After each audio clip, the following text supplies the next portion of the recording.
அனைவருக்கும் வணக்கம். So happy evening to you all. So இந்த நேரத்தில் ஃபஸ்ட்டு நான் உங்களுக்கு வந்து நன்றி தெரிவிச்சுக்கிறேன். நான் போடுற எந்த ரீல்ஸாக இருந்தாலும், எந்த இன்ஃபர்மேஷனாக இருந்தாலும், எந்த பதிவாக இருந்தாலும் உங்களுடைய அப்ரிஷியேஷன்ஸும் சப்போர்ட்டும் பெரிய லெவலில் கிடைக்கிறது சோஷியல் மீடியாவில். ரொம்ப சந்தோஷம். நான் ஒரு பாசிட்டிவிட்டியை ஸ்ப்ரெட் பண்ணுறதுக்கு அட்லீஸ்ட் நம்ம வந்து ஒரு எனர்ஜெட்டிக்காக இருந்தால், அதாவது ஹாப்பினஸ்ஸாக இருந்தால் நம்ம சக்ஸஸ் அடையலாம். சக்ஸஸ் அடைஞ்சிட்டு தான் ஹாப்பினஸ் ஆகணுன்றது கிடையாது.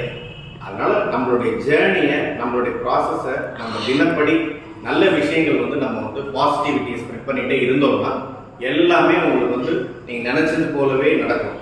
அந்த கருத்தை வலியுறுத்துறதுக்கு தான் நான் வந்து என்னுடைய பதிவுகளை வந்து போட்டுட்ருக்கேன். அந்த வகையில் இன்னைக்கு வந்து நான் எப்பயுமே ஒரு சின்ன தாட் சொல்லுவேன். இன்னைக்கு என்னுடைய தாட் வந்து be your self, you are unique. நீங்களாக இருங்க. உங்களுடைய unique skill sets, unique character உங்களுக்கு மட்டும்தான் இந்த பிரபஞ்சத்தில், இந்த உலகத்தில். அதனால நீங்களா இருக்கிறதுனால பிடிச்சவங்க உங்களோட இருக்கட்டும், பிடிக்காதவங்க அவங்களுடைய வேலையை பார்த்துக்கிட்டோம். நீங்கள் அடுத்தவங்களுக்காக நீங்கள் வந்து உங்களை நீங்கள் மாற்றிக்கணுங்கிற தேவையோ கட்டாயமோ கிடையாது. நீங்களாகவே இருங்க.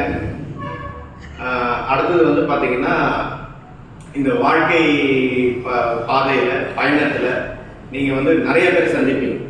ஸோ ஒருத்தருக்காகவும் நீங்கள் வந்து உங்களை சாக்ரிஃபைஸ் பண்ணிக்கிட்டு, உங்களை வந்து தாழ்த்திக்கிட்டோ, இல்லை உங்களை வந்து ஒரு அட்ஜஸ்ட்மெண்ட்டுக்கு உள்ளாக்கிட்டோ நீங்கள் அடுத்தவங்களை சாட்டிஸ்ஃபை பண்ணணும்னு நினைக்க வேண்டாம். நான் திருப்பி சொன்னது தான், நீங்களாகவே இருங்க. உங்களுடைய பாதைகளையும் உங்களுடைய வேலைகளையும் சரிவர செய்யுங்க, நல்லா பண்ணுங்க. உங்களை பார்த்துட்டு first take care of yourself. Self கேர்ன்றது ரொம்ப ரொம்ப முக்கியம். நீங்கள் நல்லா இருந்தால் தான் நீங்கள் வந்து அடுத்தவங்களுக்கு you can serve and share. அதனால் please take care of yourself, be yourself. நீங்களாக இருங்க, செம்மையாக இருங்க, உங்களுக்கு மனசுக்கு தோணுறதை செய்யுங்க, சந்தோஷமாக இருங்க, சந்தோஷத்தை வெளிப்படுத்துங்க. உங்களுக்கு தெரிஞ்ச நல்ல விஷயங்களை அடுத்தவங்களுக்கு ஷேர் பண்ணுங்க, பாசிட்டிவிட்டியை ஸ்ப்ரெட் பண்ணுங்க. எந்த ஒரு விஷயத்தையும் ஒரு பாசிட்டிவ் கண்ணோட்டத்தோட பாருங்க, சந்தோஷமா இருப்பீங்க. எந்த ஒரு ப்ராசஸ் எடுத்துக்கிட்டாலும் நீங்கள் வெற்றி பெறுவீங்கன்னு நான் இந்த நேரத்தில் தெரிவிச்சுக்கிறேன். ரொம்ப நன்றி, வணக்கம்.